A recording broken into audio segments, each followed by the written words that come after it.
Back today, I just want to, let me look at the camera. Hello everybody. I'm sitting on my floor. I'm in a new apartment. My couch is a mess because my dog ate it. Yay. Do you want to know how to get your, do you want to know how to get your cheeks bigger? Do you want to know how to get that gluteus maximized? Today we're going to talk about kickbacks. I feel like kickbacks are a really important part of the glute building regime. They really do work the three compartments, the three parts of the glute, and depending on kind of what you're doing as far as the kickbacks are concerned, a lot of people like to do them with the knee bent or straight. If you do stuff with the knee bent, you're working a lot more with the quads as well. So if you're wanting to focus solely on just like the hamstring and glute, you would want to do them straight leg. Kickbacks are a really great movement. They do work your core, they do work your hamstrings, they do work your calves, and they work to stabilize your body. Kickbacks are a really great movement to do prior to the other glute building movements, like the bigger movements like squats or deadlifts and stuff like that, because they are great at fatiguing and warming up and just getting that muscle fired. So I think that kickbacks should be done at the beginning of the workout. Some people may say differently. In the video, you'll see me doing different kinds of movements, stuff where I'm bending more so my knee and kicking back. That's obviously working a lot more with the quad. And with the knee bending on some of the things you'll see, that just, again, provides like more range of motion. And the standing up version just basically allows you to have a stricter form and basically stabilize a lot more. Wow, son, hey, come on, son. Since that's just depend on you, I always recommend doing at least 12 to 15 4 sets, depending on how heavy you're going. Kickbacks normally are done with lighter weight, simply because you don't want to use a lot of body momentum and you need to watch your knees. I do show myself doing pretty heavy ones just because I have been doing this stuff for a long time. But I recommend starting off with and keeping it at a beginner moderate weight. And then if you feel you advanced enough to just, and you're strong enough in your knees and glutes and stuff like that, you can definitely go a little bit heavier.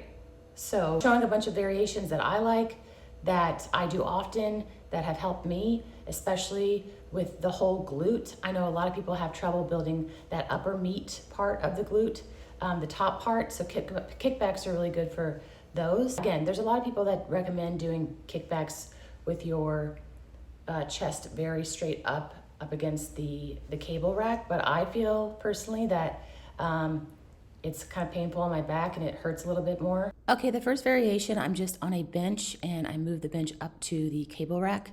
I am on all fours or kneeling basically, and this movement is really great for a little bit more range of motion in your kickback bent.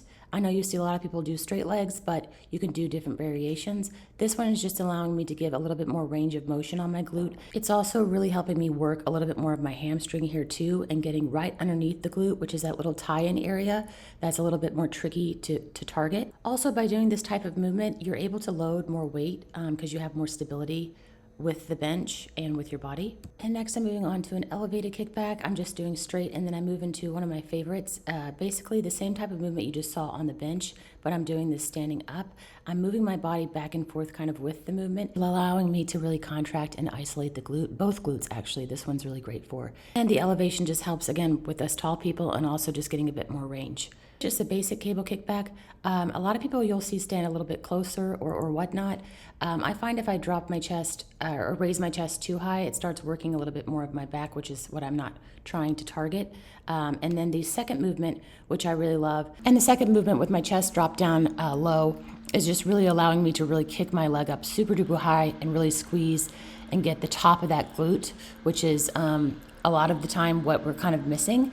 And this one's really great too because I'm allowing myself to stabilize more, so I'm getting more force on that hamstring and the glute. This is just the basic cable kickback 2. I'm isolating my glutes. As you can see, I'm going pretty slow. You can actually pulse at the top too to give a little bit more fatigue to the muscle. The second movement, I'm just bringing my foot behind my ankle. The toe is behind the ankle because I'm focusing more on working a little bit more of my inner thigh there, as well as kind of the outer thigh when you're going up. And you're situating your glute at more of an angle, so you're getting the inner and the outer a little bit more. Last movement, again, is one of my favorites. It's not an ordinary kickback. This is one that's gonna focus a little bit more on the hamstring, but it's really great for isolating your glute and strengthening it, which I think is very, very important. And here I'm just doing the straight legs. Again, same kind of conversation on what it strengthens here. And at the very end, I just wanted to show you that kickbacks are normally done not at a high weight, but if you are a little bit more advanced, I'm just showing you here that I am doing them pretty heavy. Again, I'm just stabilizing by using both those bars. Again, just be mindful with your knees on your kickbacks. But as the sun is creeping in, I'm just noticing how trash this lip liner looks. Woof. Anyways, thanks all for watching. Have a happy Halloween and have a splendid day. Go get those cakes poppin' and baked. Everything I'm wearing in the videos is Peach by Nelly. That's my brand, peachbynelly.com. Right now it's 20% off site-wide. So go check it out if you would like to. And my Instagram is NellyLynnFit. And thank you guys all for watching. Have a happy Halloween.